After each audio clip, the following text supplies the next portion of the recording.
In this video, we're talking about solution methods for ordinary differential equations.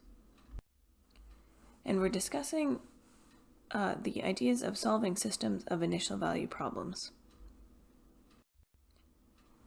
And in particular, we want to introduce the concept of stiffness. So in the previous video, we discussed solving systems of initial value problems. And prior to that, we discussed many methods for solving individual or single initial value problems. So from the conceptual point of view, there is only one fundamental difference between the numerical solution of a single ODE and that of a system. And this is the stiffness property that leads to some numerical problems in systems, but it is not an issue with a single ODE. So we will discuss the stiffness in connection with the system of equations with constant coefficients. So consider a system of equations dx dt is equal to ax, where A is an m by m constant matrix. So this is the model problem for systems of ODEs.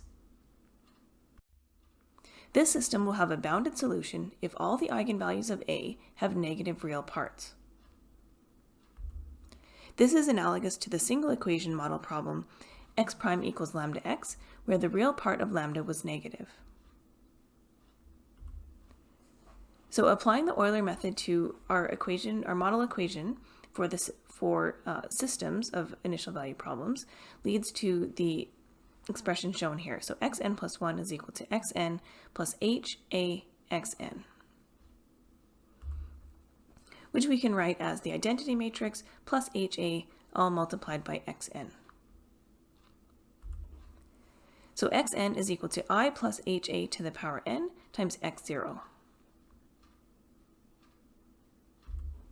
To have a bounded numerical solution, this matrix B raised to the power n, which is I plus HA raised to the power n, should approach 0 for large n. So an important result from linear algebra states that the powers of a matrix approach 0 for large values of the exponent if the magnitude of its eigenvalues are less than 1. So if C is a matrix and the magnitude of its eigenvalues are less than 1, then the limit as n goes to infinity of C to the power n approaches 0. So for our matrix B, which is equal to the identity plus HA, the eigenvalues of B are given as alpha I, which are equal to 1 plus lambda h, where lambda are the eigenvalues of A. The magnitude of the eigenvalues of B must be less than 1, so for numerical stability we need the magnitude of 1 plus lambda h is to be less than or equal to 1. The eigenvalue with the largest modulus places the most restriction on h. So if the eigenvalues are real and negative, then h must be less than or equal to 2 over lambda max.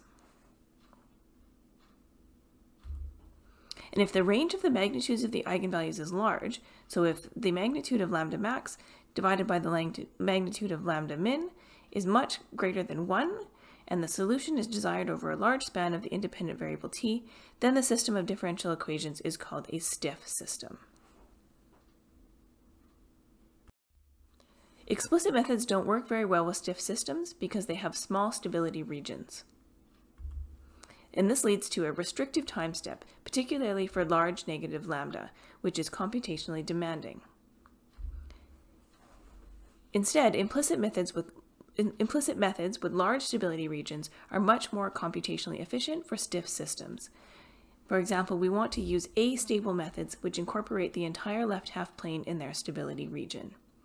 So this is something to keep in mind when you're solving systems of ordinary differential equations, to understand this concept of stiffness and to know how it can affect your numerical solution.